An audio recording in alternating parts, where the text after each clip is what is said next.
মাস শুরু হওয়ার পর প্রত্যেকটা বালেগ আকেল বালেগ নারী পুরুষের জন্য রোজা রাখা ফরজ। আকেল মানে যে পাগল না, বালেগ মানে যার বালেগের একটা অবস্থা আছে, সেটা তার শুরু হওয়ার পর থেকে তাকে রোজা রাখতে হবে। প্রত্যেকটা নরনারী সুস্থ, তাকে সুস্থ এবং মুসাফির না মুকিম, তাকে রোজা রাখা তার উপরে ফরজ। রোজা না রাখলে তার গুনাহ হবে, কবিরা গুনাহ। কথা কি বুঝতে পেরেছেন? বালেগের ক্ষেত্রে কেউ কোনো ছেলে মেয়ে 11 বছরও বালেগ হয়ে যায়, 12 বছরেও বালেগ হয়ে যায়, 13 বছরেও বালেগ হয়ে যায়, 14 বছরেও বালেগ হয়ে যায়, 15 বছরের পরে আর সুযোগ নাই। সে যদি তার বালকের চিহ্ন প্রকাশ নাও পায়, তারপরেও তাকে রোজা রাখতে হবে।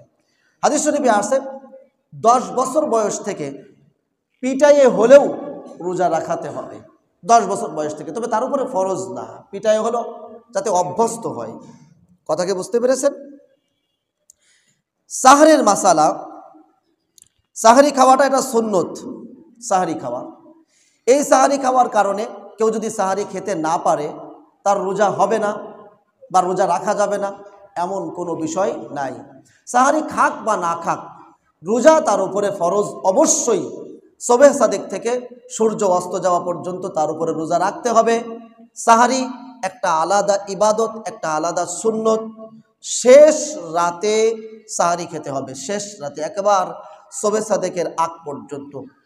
এ ব্যাপারে উলামা একরাম বলেন যে কোনো ব্যক্তি যদি প্রথম রাত্রেই সাহারি খায় অথবা সবে সাদেকের অনেক আগে, অর্থাৎ সাহারি খাওয়ার শেষ টাইমের অনেক আগে সে সাহারি খেয়ে ফেলেছে, তবুও সে সুন্নত পালন করার জন্য 1 গ্লাস হলেও, অল্প পানি হলেও সে একেবারে শেষ মুহূর্তে এসে পানি পান করে হলেও, একটা খেজুর হলেও খেয়ে সে সাহারির সুন্নতটা আদায় করবে। সাহারির সুন্নত কি? একেবারে শেষ টাইমে খাওয়া। বুঝতে পেরেছেন? গেল সাহারি খাওয়া কি বললাম? সুন্নত, এটা কোনো ফরজ না, ওয়াজিব না। এবার আসেন যে সমস্ত কারণে রোজা ভাঙে না, মাকরুও হয় না। অনেক কাজ আছে, আমরা মনে করি মনে হয় রোজা ভেঙে গেছে, আমরা মনে করি মনে হয় রোজা মাকরু হয়ে গেছে। আসলে রোজা ভাঙেও নাই, রোজা মাকরুও হয় নাই। 1 নম্বর মেসওয়াক করা, কাঁচা ডাল হোক অথবা শুকনো ডাল হোক, যে কোনো ডাল দিয়ে মেসওয়াক করলে এর দ্বারা রোজা ভাঙবেও না, মাকরুও হবে না।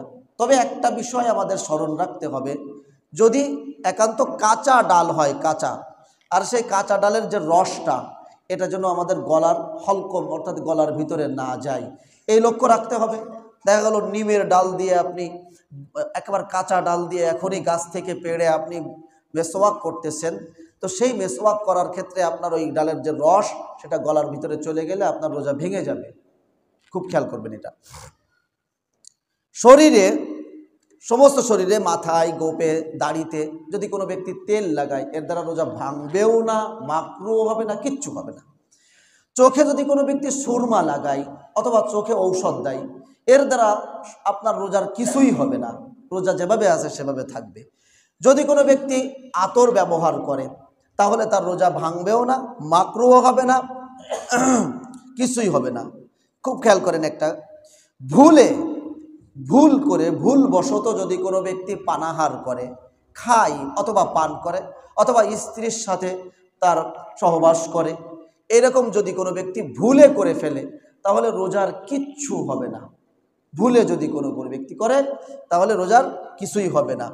খুব খেয়াল করেন এই বিষয়টা অনেকেই আমরা ভুলবশত করে ফেলে মনে করি রোজা ভেঙে গেছে, তারপরে আমরা এবার খাই। এই ভুলবশত রোজা ভেঙে গেছে, ভুলবশত খাওয়ার পরে মনে করি যে রোজা মনে হয় ভেঙে গেছে, তারপরে আমি খাইলাম অথবা আমি আমার সাধারণ জীবনযাপন করলাম, তাহলে কিন্তু রোজা আপনার ভেঙে যাবে, কাজা আদায় করতে হবে। খুব খেয়াল করেন। গরম বা পিপাসার কারণে গোসল করা বা বারবার কুলি করা, অনেকেই আছে খুব গরম, এখন যেহেতু আলহামদুলিল্লাহ এই সময়টা আমরা রোজা রাখতেছি, খুব একটা ভালো সময় যাচ্ছে, আমার আলহামদুলিল্লাহ রোজা রেখে এই পর্যন্ত অনেক মেহনত হয়েছে, কিন্তু আলহামদুলিল্লাহ কষ্ট হচ্ছে না, এটা একটা ভালো একটা সময় যাচ্ছে। তো আমি বাড়িওয়ালারে বলতেছিলাম যে যদি এইরকম হয় তা সারা বছর রোজা রাখতে আমার আলহামদুলিল্লাহ কষ্ট হবে না। তা সে আবার বলল, তাহলে রোজার যে সওয়াবের আধিক্যতা এটা পাবা কই? যেমন গরমকালের যদি রোজাটা রাখা হয়, যে কষ্ট হয়, যার ভিতরে কষ্ট যত বেশি তার ভিতরে সওয়াবও তত বেশি।